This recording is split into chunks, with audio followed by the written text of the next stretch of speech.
Puji nama Tuhan, Bapak Ibu Saudara yang terkasih, dalam nama Tuhan Yesus kembali bersyukur karena kasih, karena kemurahan serta kebaikan ya dari hati Tuhan kita Yesus Kristus mempelai pria surga yang sangat mengasihi kita, sehingga pada kesempatan siang hari ini kita adalah orang-orang yang sudah menerima berkat ya daripada Tuhan, berkat kesehatan, kesempatan dan kemauan. Sehingga saat siang hari kita boleh ada dalam satu persekutuan ibadah yang sangat kita yakini, kita percayai ya Tuhan Yesus ada hadir bersama dengan kita. Seberapapun kita yang ada, Tuhan Yesus ada hadir bersama dengan kita dan setiap kita pasti akan diberkati daripada Tuhan, sebab kehadirannya mendatangkan berkat bagi kita. Seperti yang nyata dalam janji firman-Nya, ibadah itu mengandung janji baik untuk hidup saat ini maupun untuk hidup yang akan datang ya. Puji nama Tuhan, kita akan belajar firman Tuhan. Mari kita buka dalam tema kita dalam Mazmur pasal 95 ayat yang ke-7. Mari kita baca halnya bersama-sama terlebih dahulu. Mazmur 95 ayat yang ke-7. Kita baca bersama-sama 1, 2, 3 ya. Sebab dialah Allah kita dan kitalah umat gembalaannya dan kawanan domba tuntunan tangannya ya. Sebab dialah Allah kita ya, dialah Allah kita dan kitalah umat gembalaannya, kawanan domba yang dituntun oleh kekuatan tangannya. Ya, itulah janji yang Tuhan berikan kepada kita ya sebagai kawanan domba yang dituntun ya berjalan ya menuju satu tempat, yaitu Yerusalem baru, langit baru, bumi yang baru. Satu perjalanan, bukan perjalanan jasmania, tetapi satu perjalanan yang disebut perjalanan rohani, di mana kerohanian kita harus terus meningkat, dan meningkat. Ya, semakin berisi, ya semakin berbobot kerohanian kita, itu yang dirindukan oleh Tuhan. Itu yang diinginkan oleh Tuhan sampai nanti saya dan saudara layak masuk ya kota Yerusalem baru, di mana dikatakan kota itu disebut kota setia. Ya, tentu penduduknya adalah penduduknya yang setia kepada apa yang diajarkan, yang difirmankan. Dan ini kiranya menjadi sasaran ibadah kita. Ini menjadi kerinduan kita untuk belajar ya, tetap setia sampai akhir kehidupan kita. Ya, minggu lalu kita sudah belajar ya tentang Petrus, salah satu yang saya singgung, dan saya rindu kita kembali lagi untuk melanjutkan apa yang disampaikan minggu lalu ya, bahwa penggembalaan itu belajar dari apa yang terjadi atas bangsa Israel. Ya, puji nama Tuhan, kita buka dalam 1 Korintus pasal 10 ayat 11 sampai dengan 12 sebelum kita kembali melanjutkan apa yang kemarin ya. 1 Korintus pasal 10 ya, ayat 11 dan 12 untuk kembali mengingat. 1 Korintus pasal 10 iya, ayat 11 dan 12. Iya. Semuanya ini telah menimpa mereka Iya. sebagai contoh dan dituliskan untuk menjadi peringatan bagi kita. Ya, sebagai contoh dan dituliskan sebagai peringatan bagi kita, yaitu perjalanan bangsa Israel.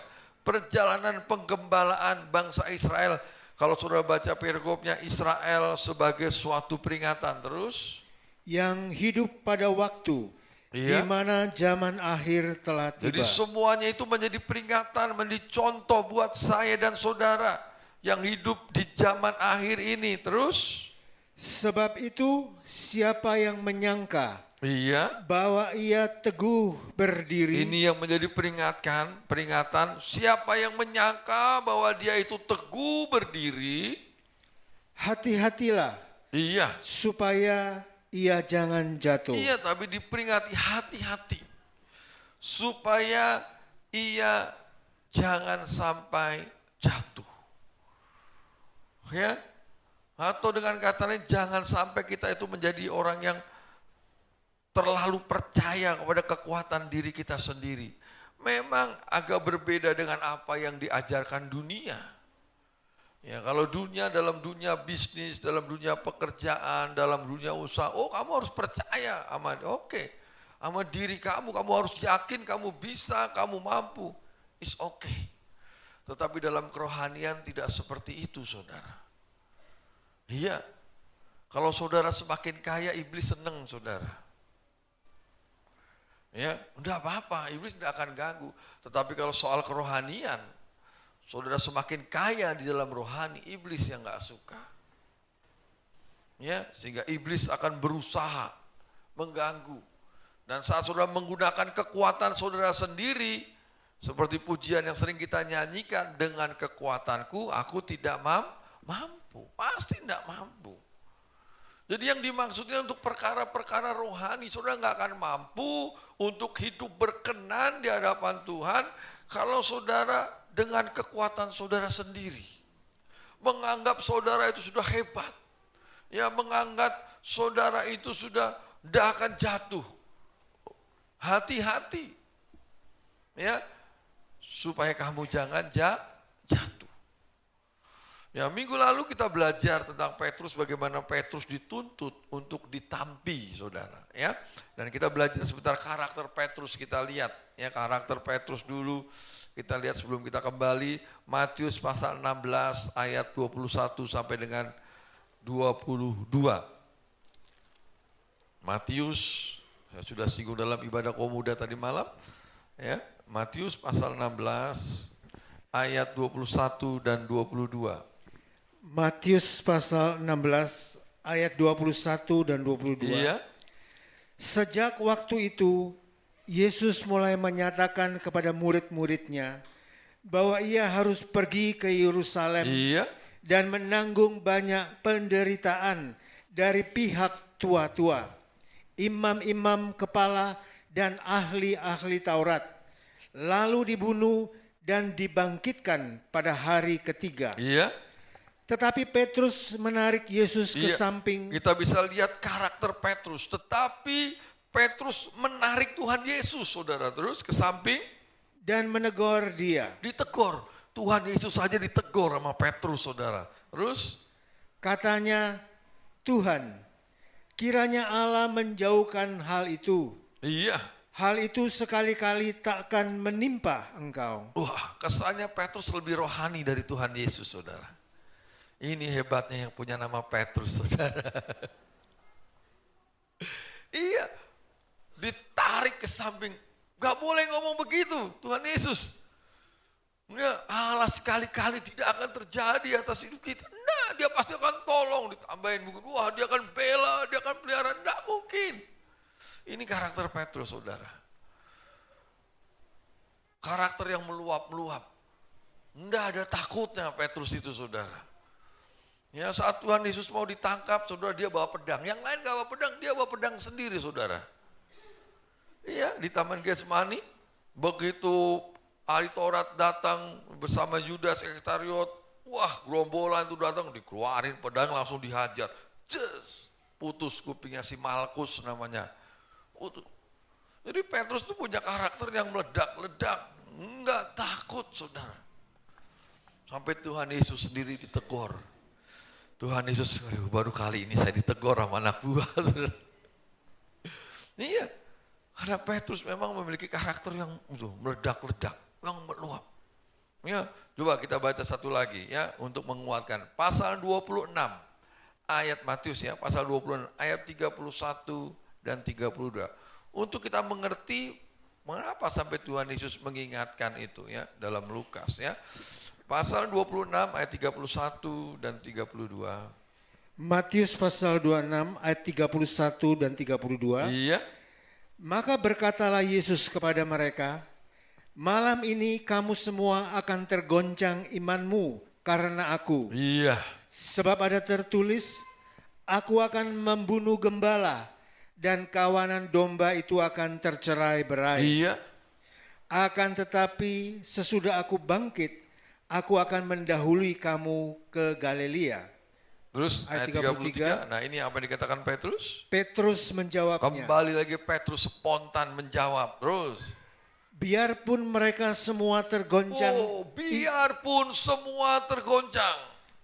Imannya karena engkau, aku sekali-kali tidak. Terus kalian. Yesus berkata kepadanya, aku berkata kepadamu, sesungguhnya malam ini sebelum ayam berkokok, engkau telah menyangkal aku 3 kali. Iya, terus Kata Petrus kepadanya, sekali lagi dia ngomong, saudara. sekalipun aku harus mati Sekalipun aku harus mati. bersama-sama engkau, Iya. aku tak akan menyangkal engkau. Semua murid yang lain pun berkata demikian Iya, juga. Petrus luar biasa, saudara. Ini abang Petrus, saudara. Sekalipun yang lain bergoncang, aku tidak akan bergoncang. Ya, sekalipun yang lain meninggalkan engkau, aku tidak akan tinggalkan engkau. Ya, sekalipun aku harus mati, tuh. Ya, bersama-sama dengan kau, aku tidak akan menyangkal engkau. Ini karakter Petrus, saudara. Yang spontan, berani, saudara, menunjukkan keberaniannya dengan luar biasa. Ya, mungkin Petrus itu di atas rata-rata keberaniannya dibandingkan murid-murid yang lain. Baik dalam bersikap maupun dalam kata-kata. Dia berani. Nah, orang-orang seperti ini cenderung akhirnya sombong, saudara. Iya. Cenderung akhirnya meninggikan diri, merasa lebih dibandingkan yang lain. Ya, merasa lebih hebat dibandingkan yang lain, sehingga muncul kembali pada Lukas yang kemarin baru kita pelajari, Tuhan Yesus mengingatkan. Ya, Simon, iblis menuntut engkau supaya ditampi seperti gandum. Lukas kembali mengingatkan. Ini masih minggu lalu ya, saudara ya. Lukas pasal 22 ayat 24 terlebih dahulu supaya kita tahu jalan ceritanya. Ya, Lukas pasal 22 ayat 24. Lukas pasal 22 ayat yang ke-24. Iya. Terjadilah juga pertengkaran di antara murid-murid Yesus. Iya. Siapakah yang dapat dianggap terbesar di antara mereka? Ya, cukup sampai di situ dulu ya. Jadi pada saat itu terjadi pertengkaran antara murid-murid soal ngomong siapa yang paling terbesar di antara mereka. Kalau sudah baca pasal 9 Lukas juga sama, pernah terjadi pertengkaran untuk memperebutkan siapa yang paling besar di antara mereka. Ya, pasal 22 terulang lagi peristiwa itu. Dan saya percaya walaupun di sini tidak ditulis, saudara tahu tadi karakter Petrus, dia pasti yang omongnya paling besar, saudara. Pasti itu. Ya, sebab Petrus pada saat itu belum bertobat. Beda sama Petrus yang di sini, saudara, sudah bertobat. Iya, dia pasti wah ngomongnya lebih gede dari yang gede. Tuhan Yesus saja ditegur, saudara. Apalagi cuman murid-murid yang lain. Dia pasti ngomongnya gede banget itu, saudara. Itu pasti. Ya pokoknya udahlah, gua yang paling hebat lah, enggak ada yang lain. Ya pokoknya sekalipun kamu, wah tepat. Ya, sombongnya minta ampun ini abang Petrus ini, saudara. Ya. Karena enggak mungkin tanpa bicara begitu Tuhan Yesus mengingatkan. Ya, pada ayat yang ke-31-32 sekarang. Lukas pasal 22 ayat 31. Iya. Simon, Simon, lihat, iblis telah menuntut untuk menampi kamu seperti gandum. Ayat 32. Ya, 32. Tetapi aku telah berdoa untuk engkau supaya imanmu jangan gugur. Dan engkau, jikalau engkau sudah insaf, kuatkanlah saudara-saudaramu. Ya, enggak mungkin Tuhan Yesus langsung berkata, Simon, Simon, ya, iblis telah menuntut untuk menampi kamu seperti gandum, kalau Petrusnya sebelumnya tidak berulah. Pasti Petrus itu berulah walaupun tidak dicatat, karena sesuai dengan karakter. Kalau Petrusnya diem aja, dia terjadi pertengkaran, misalnya teman-temannya, dia slow, diem, tidak mungkin. Tahu-tahu Tuhan Yesus berkata, Petrus juga bingung, ada apa nih? Kalau saya diem aja, itu pasti Petrus meluap-luap, pasti Petrus meledak kalau bicara. Sesuai dengan karakternya. Dia katakan, oh pokoknya udah luar biasalah apa yang dia katakan. Nah saat itu terjadi Tuhan tahu apa yang terjadi di surga saudara. Iblis ke surga langsung. Yaitu menuntut untuk ditampi. Sama seperti kisah Ayub. Ya, jadi waktu Petrus itu meluap-luap, dia mungkin menyombongkan diri, dia tidak, pokoknya dia yang paling hebat, dia yang paling luar biasa. Itu iblis langsung naik ke surga, bilang sama Bapak, lihat tuh, Abang Petrus belagu banget tuh. Izinkan saya untuk menampi. Bener nggak tuh yang diomongin? Ya, bener nggak tuh ngomong sekali PMA tetap PMA? Hati-hati saudara. Pasti diuji saudara. Waktu ngomong mungkin belum. Ya, tapi iblis langsung naik, kata Bapak. Kan Bapak tahu, ini udah sesuai dengan apa yang dikatakan apa belum? Kalau udah pasti seperti Ayub. Langsung silakan. Monggo. Tapi Bapak tahu ini cuma omdo nih. Omong doang kata Bapak. Deg-degan Bapak kalau ditampi pasti nanti sudah mabur saudara kalau ditampi. Iya. PMA harga mati. Wah, hati-hati saudara. Betul. Kalau sampai itu hanya menjadi satu kesombongan dari diri kita, enggak kuat. Satu-satunya jalan seperti Tuhan Yesus berdoa buat mereka saudara. Supaya tetap kuat. Iya, jadi begitu Petrus sombong, iblis itu langsung, aduh Simon, iblis itu menuntut kamu.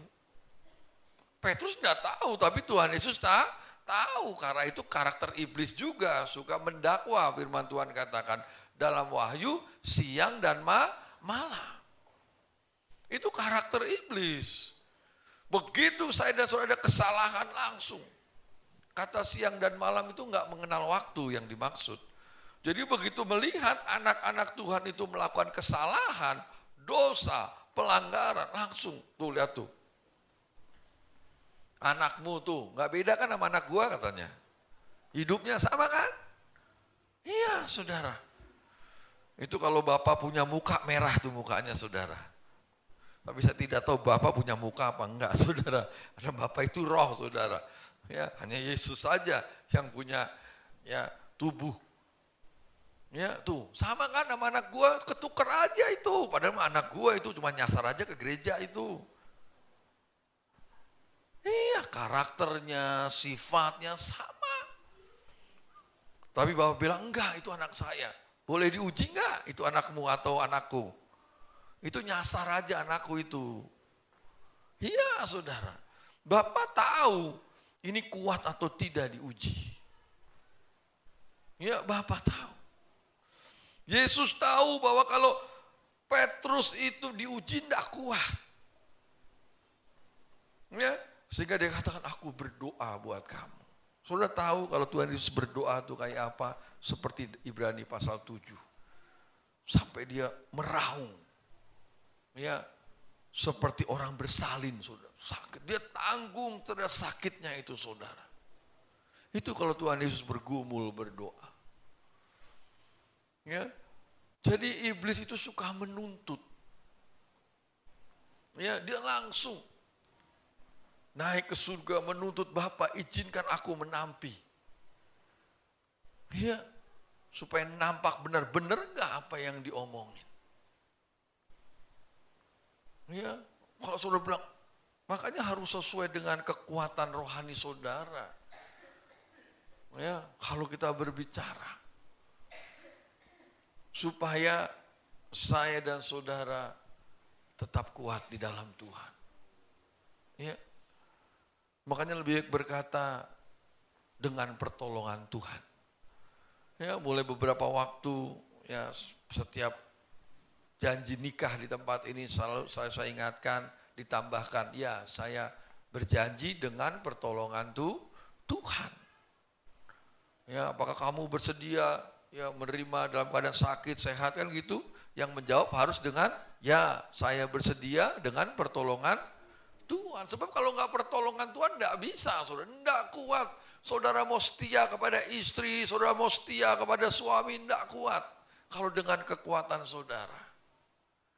Karena iblis selalu berusaha menghancurkan hidup nikah. Harus dengan pertolongan Tuhan Yesus. Kalau dengan kekuatan saudara, nggak akan mampu, nggak akan mampu. Ya, dengan kekuatan saudara nggak akan mampu. Ya, tapi saudara membutuhkan kekuatan daripada Tuhan. Coba kita buka dalam Zakaria, ya, Zakaria. Pasal 3 ayat 1 sampai dengan 3. Zakaria. Kita lihat karakter iblis, ya, Zakaria. Pasal 3 ayat 1 sampai dengan 3. Zakaria pasal 3 ayat 1 sampai dengan yang ketiga. Iya. Kemudian ia memperlihatkan kepadaku imam besar Yosua. Iya, ada namanya imam besar Yosua, terus berdiri di hadapan malaikat Tuhan. Dia berdiri di hadapan malaikat Tuhan, terus sedang iblis berdiri di sebelah kanannya. Dia iblis ngikut-ngikut berdiri di sebelah kanannya, ngapain saudara? Untuk mendakwa dia. Untuk mendakwa dia. Mengapa? Sebab iblis mendapati imam Yosua ini ada kesalahannya, saudara. Jadi begitu mau menghadap malaikat Tuhan, yaitu Tuhan sendiri, iblis itu maju gujuk langsung di sebelah kanannya. Mau ngomong apa nih? Langsung didakwa, saudara. Terus? Lalu berkatalah malaikat Tuhan kepada iblis itu, Tuhan kiranya menghardik engkau, hai iblis. Tuhan yang memilih Yerusalem kiranya menghardik engkau. Bukankah dia ini puntung yang telah ditarik dari api? Iya, terus ayat 3. Adapun Yosua mengenakan pakaian yang kotor waktu dia berdiri di hadapan malaikat itu. Jadi penyebabnya Imam Yosua ini menghadap Tuhan dengan pakaian yang kotor. Itu satu kesalahan. Itu melanggar aturan. Tidak boleh imam itu pakai baju yang kotor menghadap Tuhan. Pada saat itu aturannya tidak boleh. Harus bersih. Iblis tahu. Ya, iblis tahu tidak boleh. Ini melanggar. Begitu imam besar Yosua mau menghadap, ya, imam itu mau menghadap kepada Tuhan, iblis langsung maju gujuk, langsung ada di sebelahnya. Itu dihardik nggak pergi, saudara, betul. Enggak pergi. Sebab dia sedang mau mengadakan apa nih? Peradilan. Gak bisa dia usir, saya sebagai jaksa penuntut umum, kata iblis. Hakim gak boleh ngusir, harus tetap ada dalam ruang sidang. Saya mau tuntut imam besar. Sebab dia menghadap engkau dengan pakaian yang kotor. Tuh, begitu iblis, saudara. Jadi setiap kesalahan, dosa, pelanggaran kita, dikatakan dalam Wahyu, iblis itu menuntut, mendakwa siang dan malam. Wahyu pasal 12. Langsung. Apa enggak repot Bapak, saudara? Ini kalau segini, kerjaannya melanggar dosa terus. Tuh lihat anakmu, lihat anakmu, tuh lihat anakmu, tuh lihat anakmu. Kerjaannya begitu tuh. Wah. Repot Bapak, saudara. Didakwa terus, dituntut terus. Ya, karena anak-anak Tuhan melakukan kesalahan. Melakukan dosa.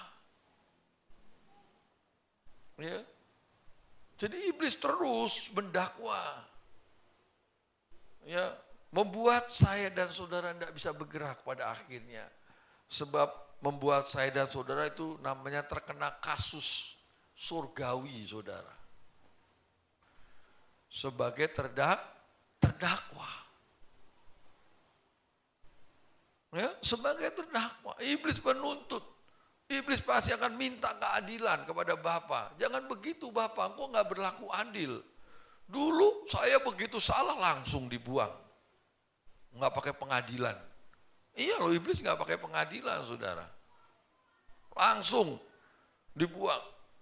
Firman Tuhan katakan tidak diampuni kesalahannya iblis.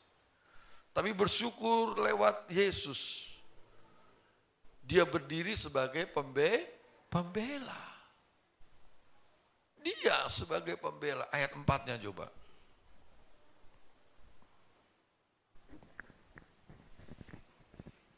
Yang memberikan perintah kepada orang-orang yang melayaninya, tanggalkanlah pakaian yang kotor itu daripadanya. Tanggalkan pakaian yang kotor, itu pakaiannya Yosua. Terus? Dan kepada Yosua ia berkata, lihat, dengan ini aku telah menjauhkan kesalahanmu daripadamu.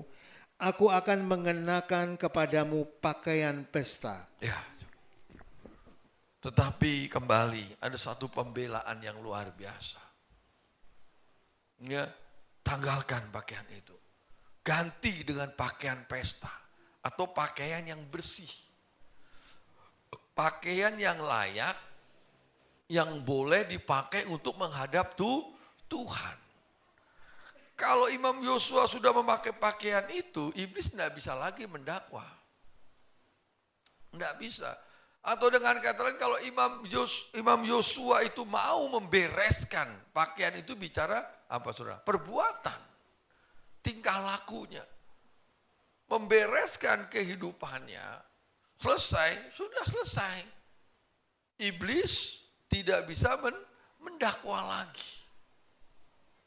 Tidak bisa dia mendakwa lagi. Sebab sudah membereskan kehidupannya. Ya, sudah membereskan kehidupannya. Sehingga iblis tidak berhak lagi mendakwa. Kata Tuhan Yesus, udah beres. Dia sudah aku bela. Dia sudah membersihkan pakaiannya. Ya, sudah membersihkan pakaiannya. Sudah menyelesaikan. Pakaiannya sudah tidak kotor lagi. Dia sudah mengadakan perbaikan. Bagikan diganti tadi dengan pakaian yang baru. Pakaian pesta. Sebab hanya lewat darah Yesus saja. Ya, hanya lewat darah Yesus saja firman Tuhan katakan. Pakaian itu bisa dibersihkan. Diputihkan. Ya, Wahyu. Ya, Wahyu pasal 7 ayat 14.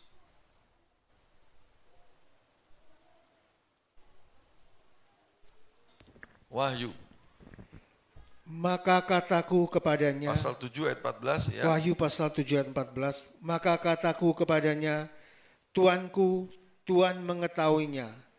Lalu ia berkata kepadaku, mereka ini adalah orang-orang yang keluar dari kesusahan yang besar, dan mereka telah mencuci jubah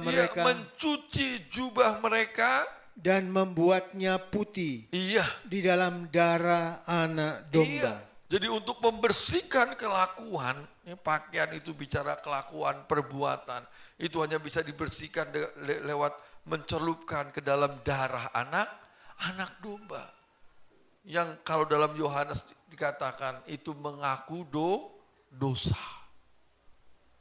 Kepada Tuhan Yesus dibereskan segala dosa, kesalahannya, sehingga putih bersih lagi. Kalau sudah putih bersih lagi, tidak mungkin iblis itu mendakwa. Tidak mungkin iblis akan menuntut kembali. Ya, sebab kalau iblis mendakwa, iblis menuntut, ya hari Kamis sudah saya sampaikan bahwa Tuhan itu mempersiapkan apa? Banyak kebaikan. Ya, limpah dengan kebaikan. Dipersiapkan, disimpan oleh Tuhan dengan limpah segala kebaikan. Ya, di surga. Untuk siapa? Untuk mereka yang takut akan Tuhan, firman Tuhan katakan. Tapi Yeremia pasal 25 ayat katakan, dosamu itu menghambat segala sesuatu yang baik. Loh kok bisa begitu? Ya ceritanya begini, begitu Bapa mau memberikan kebaikan kepada saudara, ada iblis, nggak boleh Bapak. Nggak bisa begitu Bapak, nggak boleh. Sebab dia baru melakukan dosa. Nggak boleh. Kok tidak boleh melimpahkan kebaikanmu kepadanya? Nggak layak dia menerima kebaikanmu. Itu yang disebut iblis menuntut. Dia berdosa, dia bersalah, dia nggak mau mengampuni. Ya, iya saudara, itu iblis. Sehingga apa yang baik itu tidak sampai. Padahal firman Tuhan katakan, ini buka sajalah saudara, karena mungkin ada yang hari Kamis tidak hadir. Ya, di dalam Mazmur. Ya, Mazmur pasal 31 ayat 20. Mazmur pasal 31 ayat yang ke-20. Iya. Alangkah limpahnya kebaikanmu. Iya, alangkah limpahnya kebaikanmu yang telah kau simpan bagi orang yang takut akan Engkau. Iya. Yang telah kau lakukan bagi orang yang berlindung padamu di hadapan manusia. Iya, jadi alangkah limpahnya kebaikanmu yang telah kau simpan bagi orang yang takut akan Tuhan. Jadi disimpan dengan limpah saudara. Kebaikan-kebaikan. Firman Tuhan di ayat lain juga katakan tangan Tuhan itu tidak kurang panjang. Ya, untuk menolong kamu, tapi yang menghalangi apa? Segala dosa dan kesalahanmu. Jadi segala kebaikan itu udah banyak disiapkan buat saya dan saudara. Tapi seringkali kebaikan-kebaikan yang Tuhan siapkan itu tidak sampai ke saya dan saudara. Sebab saat Bapa ingin melimpahkan segala kebaikan yang sudah disiapkan, ada iblis yang menuntut. Dia yang mendakwa, dia yang berusaha mencegah, tidak boleh. Ya, apa bedanya dia dengan anak-anakku, kata iblis. Sama aja dong. Ya, kalau engkau memberkati anak-anakmu karena kesalahan dan dosa, engkau juga harus berkati anak-anakku yang hidup dalam kesalahan dan dosa. Iya. Iblis mendakwa, iblis menuntut, iblis berusaha mencegah segala kebaikan-kebaikan yang ingin Bapa berikan kepada saya dan saudara. Itulah pentingnya saya membereskan setiap kehidupan ini. Jubah itu harus dibersihkan dengan mencelupkan darah ya, ke dalam darah Yesus. Yaitu mengadakan pengakuan di hadapan Tuhan, membereskan segala dosa, kesalahan dan pelanggaran. Sehingga kalau itu sudah terjadi, iblis tidak bisa lagi mendakwa. Tidak, kata Tuhan Yesus, dia sudah mencuci jubahnya. Dia sudah mencuci pakaiannya di dalam darahku. Dan sekarang dia sudah putih bersih. Dia sudah layak menerima segala sesuatu yang baik yang disiapkan Bapa. Ya, yang disiapkan Bapa. Jadi iblis itu kerjaannya memang begitu, menuntut. Ya, dia mendakwa siang dan malam. Dia siang malam mendakwanya, saudara. Saudara tadi baca bagaimana cara Tuhan Yesus menolong Petrus untuk lolos dari dakwaan atau tetap kuat. Ya, dengan apa saudara?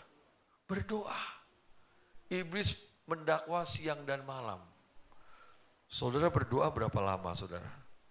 1 menit? 2 menit? 1 jam? Iblis gak ada lelahnya saudara mendakwa saudara. Iblis gak ada lelahnya untuk menghancurkan hidup saudara. Untuk menghancurkan keluarga-keluarga Kristen. Tidak ada lelahnya. Siang malam dia kerahkan seluruh roh-roh jahat. Ya, anggotanya.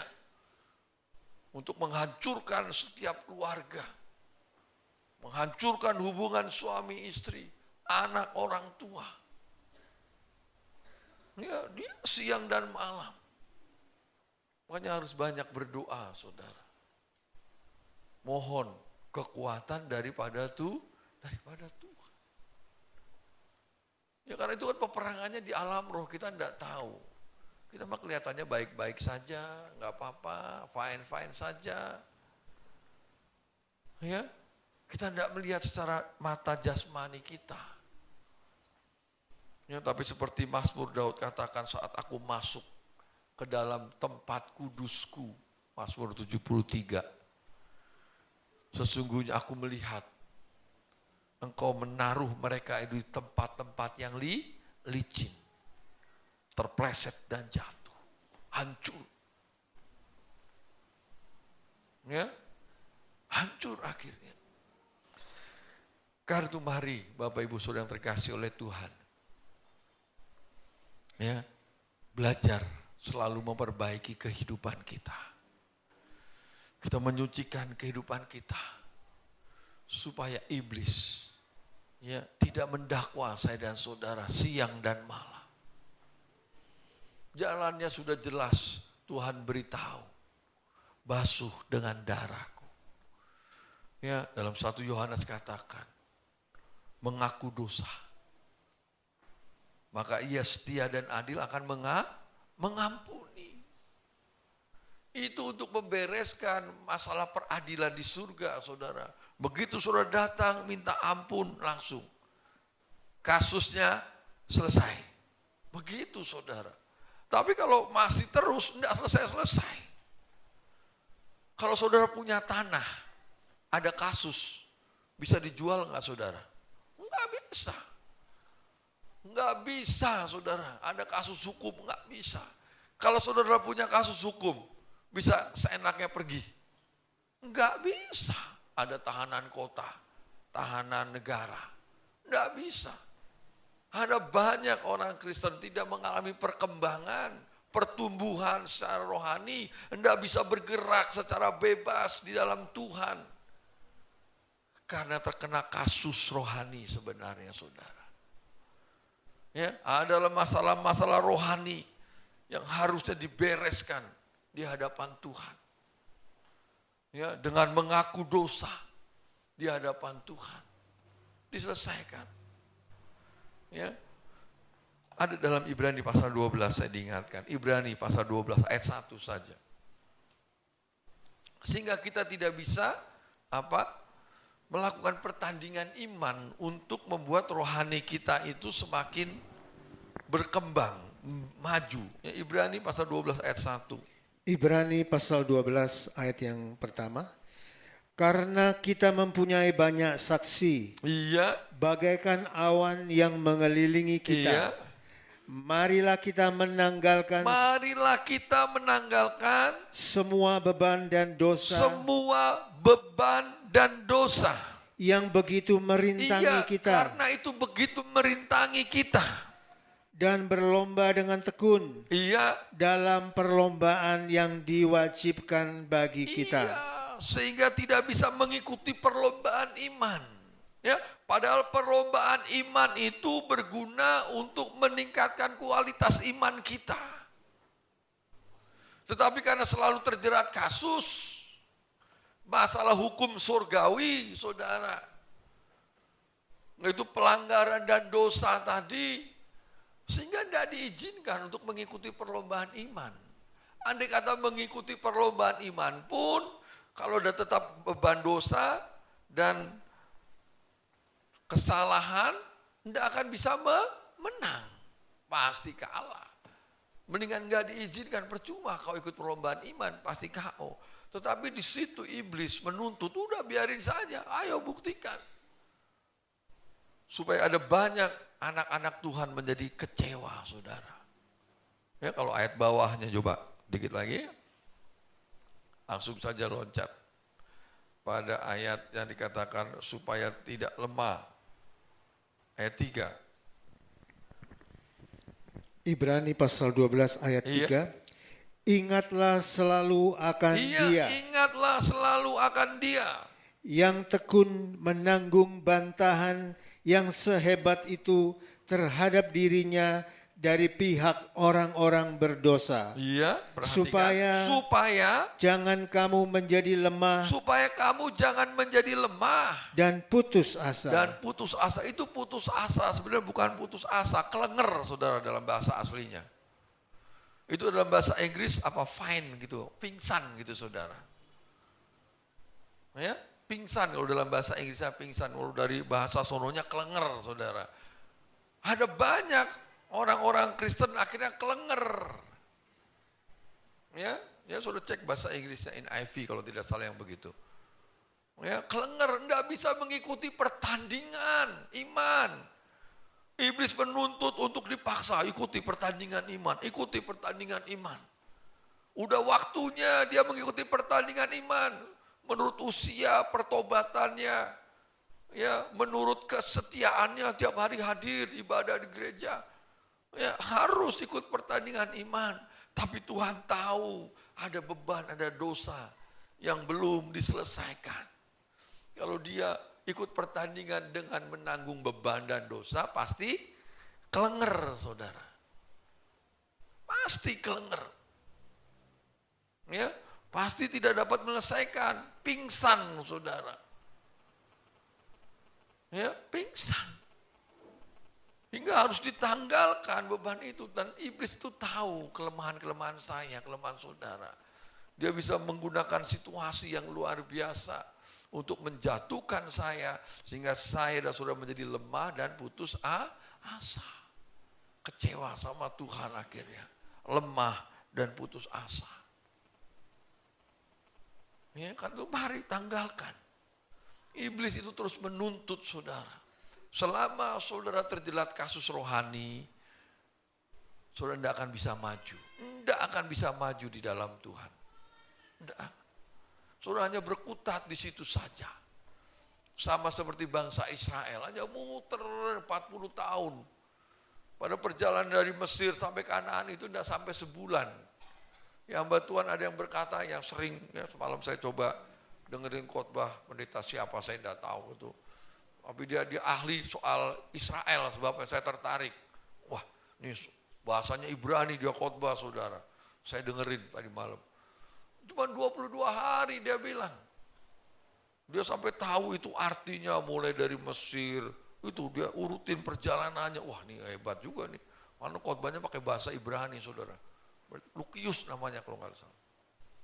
Ya dari aliran Yahweh saudara. Saya tidak apa-apa, saya suka dengar karena pelajaran-pelajaran yang saya ambil. 11 hari, cuma 22 hari katanya. Tapi berubah menjadi 40 hari. Kenapa? Karena terjerat kasus bangsa Israel.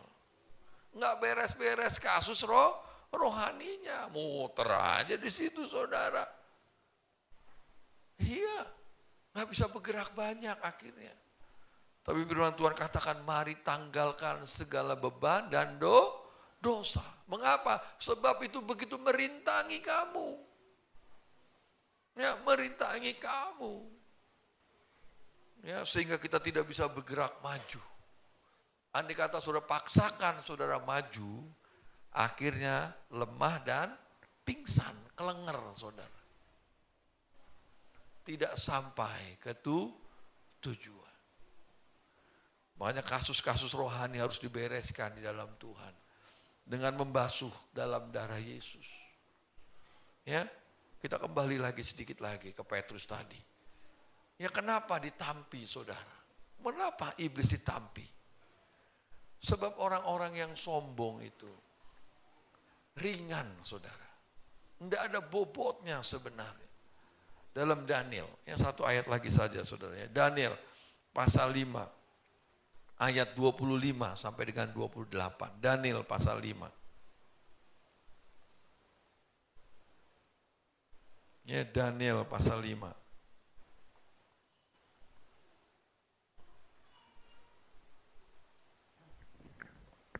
Daniel pasal 5. Ayat 25 sampai dengan 28. Ayat 25 sampai 28. Iya. Maka inilah tulisan yang tertulis itu. Mene, mene, tekel, Iya. ufarsin. Mene, tekel, ufarsin. Dan inilah makna perkataan itu. Iya. Mene, masa pemerintahan tuanku dihitung oleh Allah dan telah diakhiri. Iya. Tekel, tuanku ditimbang dengan neraca dan didapati terlalu ringan. Terlalu ringan. Terus? Peres, kerajaan tuanku dipecah dan diberikan kepada orang Media dan Ya, Persia. cukup. Kenapa begitu ditimbang terlalu ringan? Sebab raja ya Belsyazar ini sombongnya minta ampun, saudara. Sama seperti ayahnya Nebukadnezar, itu sombong. Ya, dia sampai ditampar oleh malaikat Tuhan. Ya, akhirnya dia menjadi sama seperti lembu, ya makannya rumput. Raja Nebukadnezar itu. Karena dia berkata, siapa ya saya dengan kekuasaanku lah semua ini bisa terjadi. Oh, malaikat Tuhan dengar marah. Ya, langsung dia seperti lembu, makannya makan rumput. Nah, ini anaknya Belsyazar sama. Dia menggunakan perabotan rumah Tuhan untuk pesta pora, saudara. Dia tidak takut sama Tuhan, dia sombong. Tapi diingatkan ya lewat tulisan mene tekel uvaksin itu. Ya, melalui Daniel diingatkan, Tuhan itu terlalu ringan ditimbang. Habis sudah kerajaan Tuanku. Kalau ringan begitu ditampi, saudara, mabur. Sekarang kesombongan itu membuat saya dan saudara ringan di hadapan Tuhan. Ya, makanya lebih baik kita merendahkan hati di hadapan Tuhan. Ya, merendahkan hati di hadapan Tuhan. Ya, hanya lewat kekuatan Tuhan saja sebagaimana saudara ada pada saat ini. Saudara belajar bisa berkata bahwa apa yang saya punya, apa yang saya dapat, apa yang saya miliki ini benar. Hanya kekuasaan Tuhan saja. Ini karena Tuhan sayang sama saya. Dan kiranya tidak menjadi kesombongan, keangkuhan. Sebab saat saya dan saudara menyombongkan dengan apa yang kita lakukan, kita buat.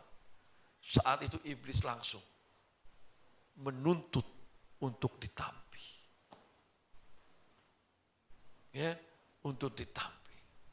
Sehingga tidak sedikit akhirnya banyak orang percaya saat ditampi. Tidak kuat, saudara. Tidak kuat. Tidak bisa menyelesaikan sampai akhir pertandingan. Kelenger, saudara. Pingsan di tengah jalan. Sebab dia tidak pernah membereskan, tidak mau menanggalan segala beban dan dosa. Yang akan merintangi pertandingan iman kita. Sebab perjalanan hidup kita ini kan perjalanan pertandingan iman, saudara. Hari demi hari iman saudara itu dituntut oleh Tuhan. Ya, untuk semakin meningkat. Hari demi hari dalam perjalanan kehidupan saudara dan saya ada yang namanya perlombaan iman. Saudara harus tetap percaya kepada Tuhan atau tidak. Ya, dalam menghadapi semua tantangan-tantangan hidup. Apakah saudara menggunakan kekuatan saudara sendiri atau menggunakan kekuatan daripada Tuhan? Ya, tantangan-tantangan hidup yang akan terus terjadi dalam setiap kehidupan kita. Tindakan iblis terus menawarkan propagandanya untuk menjatuhkan saya dan saudara. Ya, dengan cara seperti itu sama seperti Hawa ditawarkan. Tidak apa-apa makan buah itu. Ya, itu mendatangkan pengetahuan. Ya, mendatangkan pengertian yang luar biasa. Ada banyak kita pun seringkali tertipu oleh tipu daya iblis. Itu membutuhkan iman, keyakinan. Ya, sudah sangat membutuhkan kekuatan daripada Tuhan. Lewat tuntunan kekuatan kuasa Roh Kudus. Sehingga nanti saat saudara ditimbang, saudara didapati dalam keadaan yang berisi. Ada isinya, ada buahnya, saudara. Ya, sehingga saat terjadi penampian, saudara akan tetap bersama-sama dengan dia. Sebagai gandum-gandum yang berisi. Ya, untuk dinikmati oleh Tuhan.